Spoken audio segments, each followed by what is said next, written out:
there was a new photography movement sparked by a teenage girl in Japan during the mid-90s.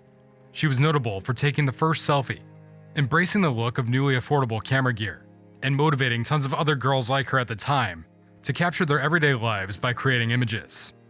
The style that rapidly rose through Japan was given the disparaging name girl photography, as a way of mocking it by the mostly older generation of male photographers who controlled the industry within Japan. What are the lasting impacts of this movement, and how can it influence us to create something new ourselves? This is Insight for Inspiration, Hiromix. In 1995, at the age of 17, Hiromix put together a small album-like booklet consisting of 36 pages, assembled from regular copy-colored prints titled 17 Girl Days. The way it was created carried the same immediacy and accessibility that would go on to define her style. 17 Girl Days won the 11th New Cosmos of Photography competition. The contest was sponsored by Canon and had already proven to be a way for new photographers to gain recognition within Japan. What added to this recognition for Hiromix was that the selection of this prize came from the legendary Japanese photographer Nobuyoshi Araki.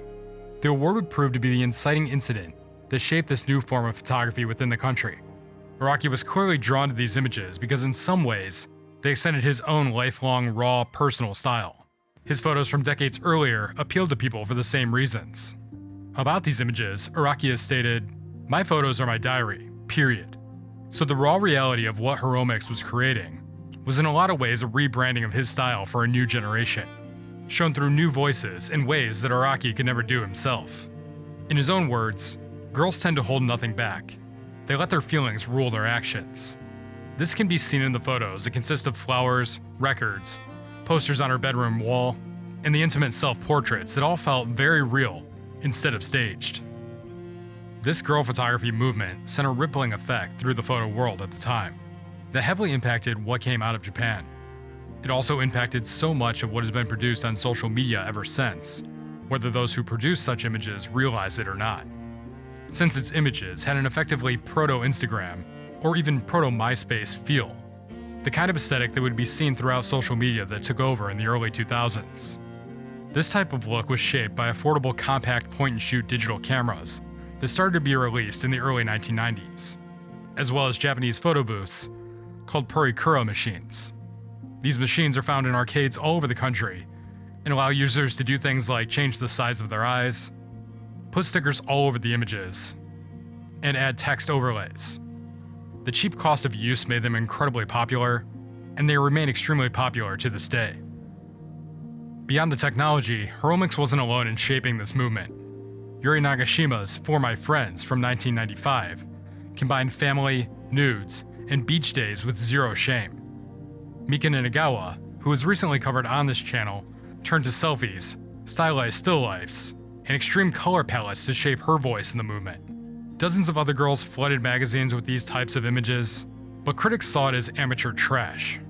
Throughout the decade, that all changed. By 1997, girly photo books outsold fine art photography.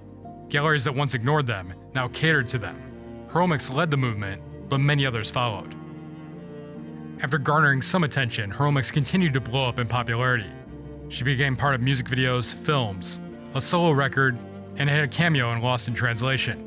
The mood of that film itself was influenced by what Hiromix had created. On this, director Sofia Coppola stated, "She was a huge influence. It was before Instagram and snapshot culture. And it was so cool for me to see this intimate world of girls that I really related to. Japan seemed to be a place where girl culture was dominant. I met Hiromix, and her photographs made a big impression on me. With all this in my head, I sat at my dining table at night back in Los Angeles and tried to put together impressions that I thought could come together in a story for a film." The images that Hiromix went on to produce democratized photography in a new way, by giving power to the kinds of pictures that anyone could make, in a new aesthetic that took the medium out of the hands of older males who had dominated the industry for so long, and giving that power to teenage females who felt drawn to this new style and wanted to create something of their own. That was now possible with this new influence, more accessible gear, and a look that went hand in hand with both. Real quick, if you're enjoying this video, could you please like, share, comment, and subscribe? And if you want to take a deeper dive into topics that can't be covered on YouTube because they're too taboo and too academically focused, check the link in the description for this channel's Patreon, where there's exclusive videos, podcasts, and zines meant to take everything that's covered on this channel in some way even further. Thanks. Now, back to the video.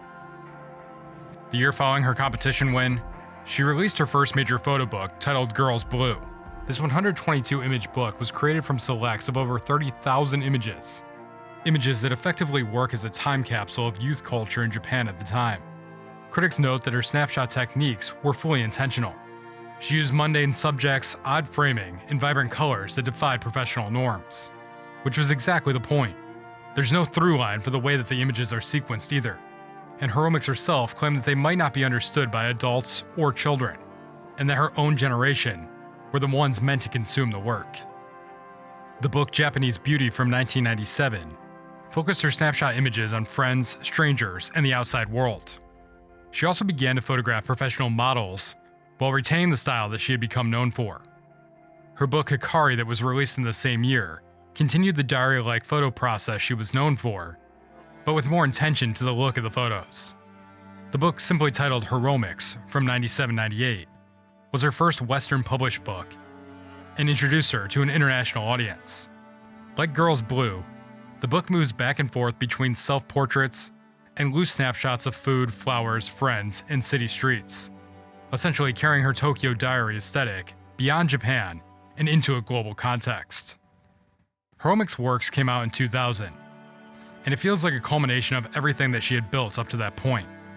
From her music magazine commissions, to celebrity portraits, to more of her raw diary-style images. The book is constructed chronologically, from 1995 to 1999. It includes portraits of musicians, like Blanky Jet City and Sean Lennon, showing just how embedded she had become in the editorial and music culture by the end of the decade.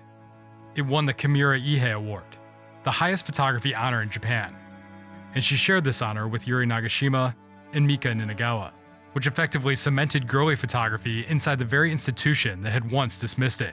And yet, right after that recognition, she nearly disappeared. After stepping out of the spotlight, she released books that didn't generate the same level of noise.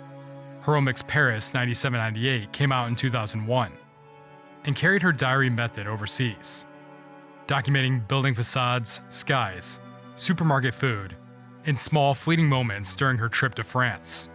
Then Hiromix 01 followed in 2002, shifting towards handwritten English poetry, drawings, and only a small number of photographs, showing that her interest in self-expression was never limited to the camera alone. Hiromix had the aesthetic of the social media age before it even happened. She was drawn to photograph her everyday existence in a way that shows us how important ordinary things can become. And in this day and age, where so many influencers use their photography to create this incredibly manufactured and curated look into their lives, Hiromix shows us that being you with the camera and inspiring others to do the same can be so much more powerful than trying to market yourself as something that you're not. Although often labeled as an early prototype to selfie culture, her work was rooted in less performance and more in reclaiming narrative control over the teenage female industry in a highly male-driven photographic landscape. Her contribution marked a decisive shift in which women were encouraged to become tellers of their own tales, in their own right, reshaping how youth culture could be the author of their own images. Although I don't personally know how much Hiromix will inform anything that I go on to make, I did find that it opened my eyes up to a lot of other photography I hadn't really considered before. I feel that in some ways, what she created was a completely new spin on what Eggleston, Shore, and Araki had done before. And I'm sure someone from this generation of teenagers will go on to create images in a new way that speaks to documenting the experiences that they're having in this time and place. Studying this work also made me have more of an understanding for my female students, many of whom have become obsessed with following the Digicam movement over the last few years. And prior to this, I wouldn't have made the connection that the images that they're making were tied to anything really significant. Thanks for watching. Please like, share, comment, and subscribe. And until next time, keep developing.